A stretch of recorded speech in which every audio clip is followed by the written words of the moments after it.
People are asking what led to that shooting spree and what, if anything, could have prevented it. And as TJ just reported, bullying may have played a part. 9 News reporter Bill Price continues our team coverage with what some experts say schools can do to lower the risk of violence. Bill? Well, Clyde, 2 tri-state experts, one on forensic psychology, the other on school bullying, say there are ways for schools to cut the risk of some students violently striking out against others. And you may be surprised to hear it's not by increasing school security. Shortly after the first reports of a deadly shooting rampage at Chardon High School, also came stories from students about what happened inside the school. Some say one student with a gun appeared to target certain other students sitting together in the cafeteria. Other students say the gunman was a loner, an outcast.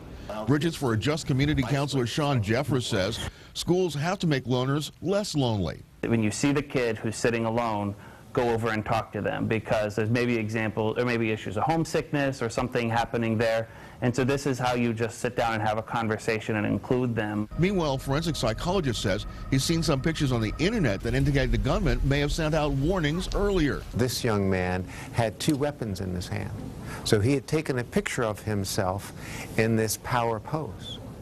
So my guess is that this was in some ways premeditated. If other students found out the alleged gunman was being bullied, they shouldn't have been afraid to speak up to adults. Even if it's a false alarm, you know, if a student makes a comment that either they're feeling bullied, they're feeling hopeless, they're feeling angry, but, you know, because of something that other students did, I think if a teacher intervenes, doing that outreach, you know, I think it can let students know that somebody cares.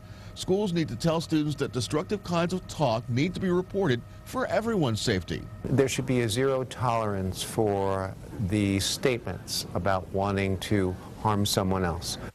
Now, the FBI and police are not commenting on a motive for today's deadly shooting. However, our experts here say it's always good for schools to continue to reevaluate how they handle bullying.